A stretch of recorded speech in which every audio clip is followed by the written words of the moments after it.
Sometimes it just doesn't make sense how the Baltimore Ravens operate. They know they need offensive line help, yet made no real push to fix it. Instead, they were heavily interested in a defensive tackle, although the Baltimore Ravens defense has been playing much better recently. This was a report from Jordan Schultz from a couple days ago when veteran defensive tackle Kalen Saunders was a free agent. He had received strong interest from multiple teams, one of those being the Baltimore Ravens. And now he has since signed with the New York Jets, but this potential move is still just had me confused, and it just, again, didn't make any sense whatsoever, because while you have lost Nnamdi Madubuike, you also did lose Broderick Washington, and I have no problem with trying to make a strength stronger, even though you've been struggling there a bit too. No problem with that, but if you see an even bigger issue that has really been holding your team back in more ways than one, I don't understand why the Baltimore Ravens didn't try to address the offensive line, whether it be internally or externally, because you have plenty of options that you could turn to try to fix it. And it's so confusing because you watch Lamar Jackson take all these hits. You watch your run game struggle. You watch your red zone offense not be able to punch it in. You watch your short yardage run game just not be able to get 1 or 2 yards. And this has happened a lot of times. And you have a Derrick Henry. You have a Pat Ricard. But you still won't do anything to make the changes there. I just don't get it. They should have been using that interest that they had for a defensive lineman to look for interior offensive line help, to help out just not only Lamar Jackson, not only Derrick Henry, but this entire offense. Everybody would benefit if this offensive line was a whole lot better. I just want the Baltimore Ravens to make moves that align with improving the product that we see on the field, because it could make for such a better team. And now, to make matters worse, guess who didn't practice today? Lamar Jackson. And when John Harbaugh was asked about it, first he said, we're not going to comment on any injuries or stuff like that. But then he said, well, it is a similar situation to last week. But why is Lamar Jackson even in that situation to begin with? Why is he missing the Wednesday of a practice? And I get it. We got 2 games in 5 days coming up. But still, your starting quarterback is missing practice because he's hurting. Why is your starting quarterback hurting? It's because he's getting beat up. Oh, he's a running quarterback. He's a scrambling quarterback. Is he taking a bunch of hits when he takes off? No. Everything is happening behind this bad offensive line that you continue to allow protect him. Harbaugh, this is an issue, man. And the hits just keep coming. Literally, this came from Jamison Hensley. He said, Ravens quarterback Lamar Jackson, who didn't practice on Wednesday, has been sacked more often this season than any previous time of his 8-year career. So this is a historic season for Lamar Jackson and his Baltimore Ravens offensive line, because they've been breaking all kind of records, some great and some this. Continuing, it says, here are the average time he had been sacked per game. 2018 was 2.3 times a game. 2019 was 1.5. Oh, I like that. Okay. I mean, we would love a 0.0, but 1.5, okay, not bad. 2020, 1.9. 2021, 3.1. Yikes. Ugh. But then 2022, 2.2. 2023, 2.3. 2024, 1.3. Oh, that's when, boy, that's, yeah. And coincidentally, 2024, that was when, he threw 41 touchdowns to 4 interceptions? Coincidence? I don't know, my friend. Anyway, 2025, 3.2 times per game. Now, what makes this statistic even worse is that this is only sacks. So this is only when a defender brings Lamar Jackson down to the ground while Lamar Jackson has the ball in his hands. This does not count pressures, and this does not even count QB hits. So if we had that information, I know it would make it that much worse. When it comes to saving money, next week is about to be crazy, because you got Black Friday, you got Cyber Monday, but with Heart of the City, you ain't got to wait till next week, baby. You can get your deals starting now. Heart of the City, listed on their website. They have so many cyber deals just for you. If you want a Vengeance Season hoodie, it's yours for $15. If you want the t-shirt, it's yours for just $9. So they taking care of you. But then on top of all of that, And of course, they got so much variety. They got so many different options and hoodies that you can choose from. Get them all. But on top of that, if you buy anything from Heart of the City, their flock apparel, you will be entered into the giveaway to win not one, but 2 tickets to watch our Baltimore Ravens take on the New York Jets this Sunday. So get there, get it quick, because these deals, they ain't gonna last. Now let's get to my favorite part of the video where we get to hear from you. First question came from Keyonte. He said, out with the old, in with the new. Mike McDaniel may be looking for a team next season, and I would like to see him in purple and black, giving him the offensive coordinator position. Oh, you know what? Sorry, I was confused at first. When you said Mike McDaniel, I was thinking of Mike McDonald. I'm like, what is my guy Keyonte talking about? He's doing this thing over there in Seattle. I know they just lost to the Rams, but still. But you're talking about Dolphins head coach.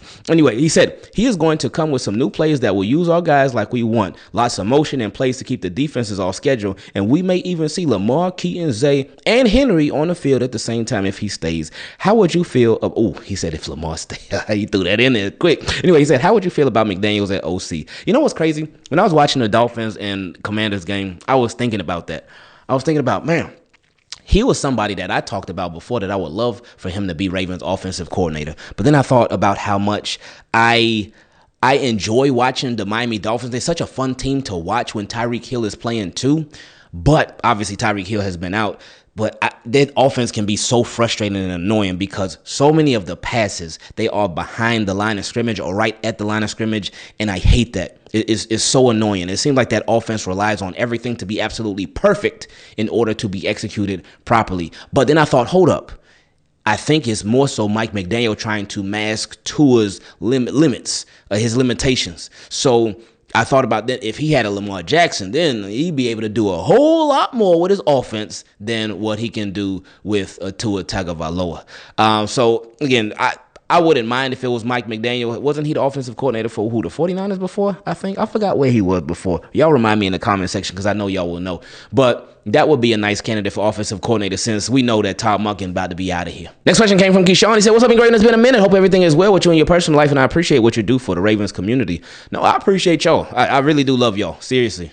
He said, it's to the point I don't even watch the vids. I just listen to them when I'm at work. But anyways, I have to give credit where credit is due. And Myles Garrett is a straight beast. I was so frustrated watching him tear up not only Lamar, but the offensive lineman as well. Yeah, that boy is the best. Like, best edge rusher, just defensive player in the league.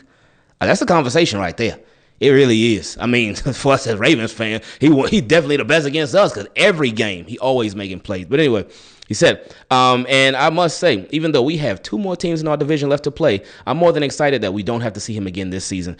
Yes, that is a big relief. And we actually won those games. The first one was a blowout, but that second one.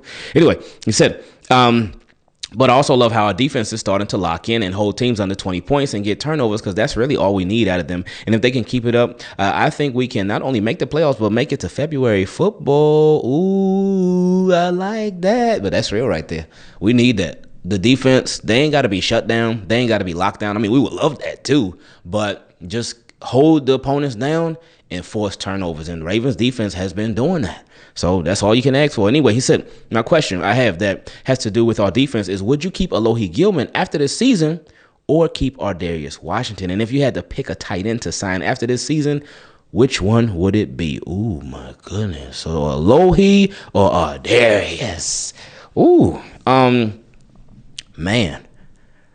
I want to say Ardarius off top because Ardarius, like, yeah, that's our guy. But he's had the injuries. He's had like a multitude of injuries over his career. Both of them would not be expensive options. So again, my heart would be Ardarius Washington. My mind, and with Alohi Gilman, one thing with him, he's been doing his thing. He's been missing some tackles. I mean, a lot of Ravens defense have been missing some tackles.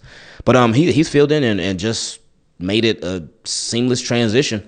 As soon as he got here, he just been doing his thing, and he allowed Kyle Hamilton to really do his thing. So it's been nice. And then Malachi Starks, he got a lot more comfortable too.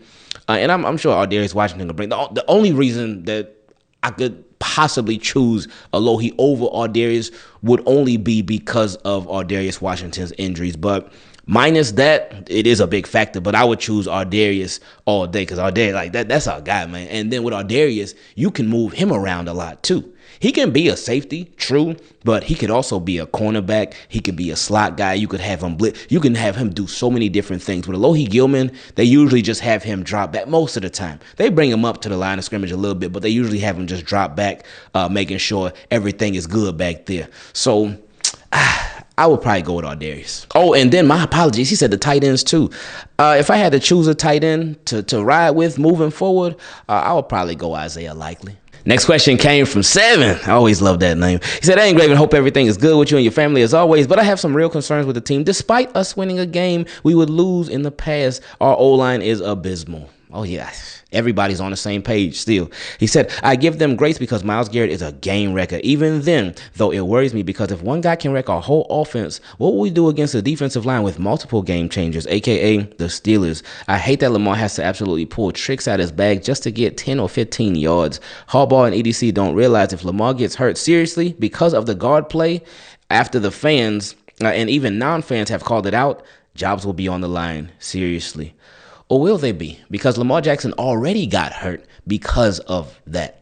So would Steve Bisciotti even take it that seriously? I don't know. Next question came from Campbell. He said, "How you doing, Ingraven? Hope you and your family are having a blessed day." Appreciate that, Campbell. He said, "I know we haven't played the best offenses lately, but there's something about this defense that got me feeling real good. We are actually getting pressure on the QB, which means the DBs have an easier job. I don't care if it's just the Browns, but holding a team to just over 50 yards and a half is crazy good. And we also have some guy called Super Duper Kyle on a team who is pretty good. My question is, are you falling for this defense being good like how I am?"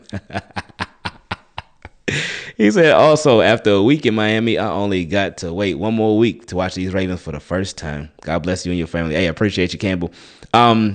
I do. I do like how the defense has been turning around. And yes, we haven't been playing the best of the best, but we still been playing some really good offenses. We've been playing some offenses that do know how to put up some points, but we ain't been letting them put up points against us. And again, now we will see the consistency of this defense. And again, now we're going against Tyrod Taylor. I was hoping we were going to still go against Justin Fields, but now we're going against Tyrod Taylor. And it's like, hey, tough love, Super Bowl champion Tyrod Taylor, by the way. Baltimore Ravens Super Bowl champion Tyrod Taylor, by the way, who started that last game of the season, I think, against the Bengals in Week 17 in that 2012 season for the Ravens. That Tyrod Taylor who got a ring. But anyway, Virginia Tech Tyrod Taylor, the human highlight reel Tyrod Taylor. That was my guy, man. But anyway, it's tough love, man. Just like it was tough love against Flacco weeks ago. It's going to be tough love against Tyrod Taylor, too, because we love you. We appreciate you, but, hey, Sunday against them Jets, we got to take care of business. But, yeah, this defense, they have definitely turned it around because we've still seen bad teams put up big points against them. That's the point I keep trying to make. I know people not falling for the defense, and I get it, and I respect it. I remember last year, trust me, we do. But you got to respect what they've done this year because it could be, and it was, a whole lot worse. This question came from my guy, Omar. He said, "Hey, Ingraven, hope all is well with you and the family. Let's celebrate the win, keep stacking these wins, and the Ravens will be where we all want them to be at the end of the season." Probably like most Ravens fans, I was uncomfortable with the flow of the game offensively and felt the Ravens might not come out on top, but I also had a sense of calmness, and that was the weird part. The defense was playing well, so that helped, but the biggest factor was the body language from Lamar Jackson. He never seemed overly frustrated. Yes. We said it during the stream. I said, "Oh, hey, just don't throw the helmet down, Lamar. Don't throw the helmet down." Because when Lamar Jackson throw that helmet down, it's usually game over. But he didn't. And he never got too flustered, never got too frustrated. That's such a good point. I'm glad you brought that up. He said he never seemed overly frustrated. He looked like he was in control, even though the offense wasn't rolling the way we all wanted it to. And I think that with that being said, I think with the offense that they knew, like, they could move the ball. But, again, that red zone, that's been an issue. They can move the ball, but the red zone offense has been a big struggle. And again, the short yard, like we talked about, y'all already know. Anyway, he said, "If I felt that while watching the game, I know his teammates felt it too." And I'm not just talking about the offense. I mean the whole team, coaches included. That's true. He said there was a camera shot of him smiling with Coach T. Martin on the sideline late in the fourth quarter with the game tied at 16 apiece. And at that moment, I knew something was going to break in the Ravens' favor. The next series, Mark Andrews had the touchdown run to put the Ravens up by 7. Oh, okay. So T. Martin and Todd Monken, they must have told Lamar, like, "Hey, this is what we about to do up next. Let that defense just hold him, and we gonna be good. But you know what's crazy in that game? And this happened to me last week with the I guess technically 2 weeks ago now with the Vikings game too. There were some situations in situational defenses where I trusted Zach Orr. Trusted that, hey, no, you're going to make it happen. We know you got us. And he did. So, again, that's what we want to say. Because if you would ask me earlier this season, oh, no, there was no big trust there at all. There was negative trust. But he, again, they didn't turn this thing around a lot. And we hope that continues. Anyway, he said, my question to you is, are you impressed with Lamar Jackson's organizational leadership as much as I am? Or am I just tripping? As always, appreciate your insight. No. It's, you ain't tripping at all. That is a good point. Because that's something that a lot of times not necessarily goes unnoticed, but it can sort of go under the radar and it may not pick up as much attention as it should. But I guarantee you, though, that if he had a negative attitude or if he was a lot more flustered, then a lot of people will be rolling with that and a lot of people will be harping on him like usual because they'll pick up the negative stuff. But for the positive stuff, he ain't no big deal. Next question had come from my guy Sebastian, and he sent this before the game. He said, this is such a trap game. We cannot play down to the competition, and we need to be prepared to deal with multiple quarterbacks as well. Boy, you were spot on. You called it all. And he also said, if this defense does its job, Sanders could be in at some point. Boom, you got it. Next question came from my guy, Matt. He said, what's up, Ingraven? I don't necessarily have a question this time, but I just wanted to give out some good vibes. Okay, that's cool. Hey, that's always cool. Ain't no problem with that, ever, because we all need it. He said, first and foremost, I finally decided to become a channel member. Oh, man, I appreciate that, man. Thank you. Appreciate that a lot, man. He said, I don't know why it took me so long to decide, but you are my favorite YouTuber, and your videos are some of the best parts of my day. I appreciate that, man. Thank you. For real, man. He said, second off, I wanted to tell Team Keep It Clean that I have just gotten hired for a new job, and I was one and had applied for, and honestly, it feels great and exciting to start something new. Oh, man, congrats to you on that, man, because it ain't nothing like that. When you apply for a job and that you want, and you actually get it, because some of us, we've been on the flip side of that, where we apply for a job that we really want. But yeah, we don't end up getting it. But no, I'm happy for you, man. Seriously, man. That got to be a great feeling and a great relief. Because when you apply for that job, when you send that resume, you fill out that application and all that stuff, you have the interviews and all that, there's that anxious feeling like, oh my goodness, did it go good? You can feel like it went good, but then if you don't hear back right away, you might feel like, oh man, maybe they didn't feel like the interview went so good. You could have a first interview, a second interview, maybe even a third interview, and then you could be just wondering like, oh my goodness, did I get the job? But then to finally get that acceptance letter with the offer on there, the salary and all that, and hey, yeah, Matt, you officially a part of this company. Best. It's the best, man. So congrats, my friend. He said, finally, as we have all seen, our Ravens have been balling out. Malachi Starks with picks in 2 straight, about to be 3 straight after this Browns game, which I'm predicting we will win 38-21. So he obviously sent this before the game. Now, he didn't get that third pick. That's cool. That's cool. 38-21. Woo. Feel like it was like 38 points combined. But yeah, so hey, we did win though. We ain't win by the 17 points, but we won. Anyway, he said the defense is humming. The offense has come back to life. Watch out, AFC, because here comes Baltimore. I appreciate your time and reading my message. And just like the Steelers being in first place in the AFC North, I'm out. Well, we got to wait another week for that. But who do they play this week? We play, Ravens play the Jets. Steelers, man, now I forgot who they play. I don't even remember anymore. When is EDC going to step in? Next question came from my guy, DaJuan. He said, Ingraven, what's going on? I know we on a 4-game win streak, but our offensive line is terrible. Guards are the worst, particularly 77. You have the best quarterback in the game, and you think he can constantly keep taking all these hits and sacks? We can say we don't like a player, but film don't lie. 77 is hot garbage. What is the front office thinking? Or is it that they are too arrogant to admit that they messed up with not drafting or signing plug-and-play players for the offensive line? Now, I will say, this is on them as well. With Daniel Falele, we talked about it. He's an experiment at the guard position. Y'all know all that stuff already.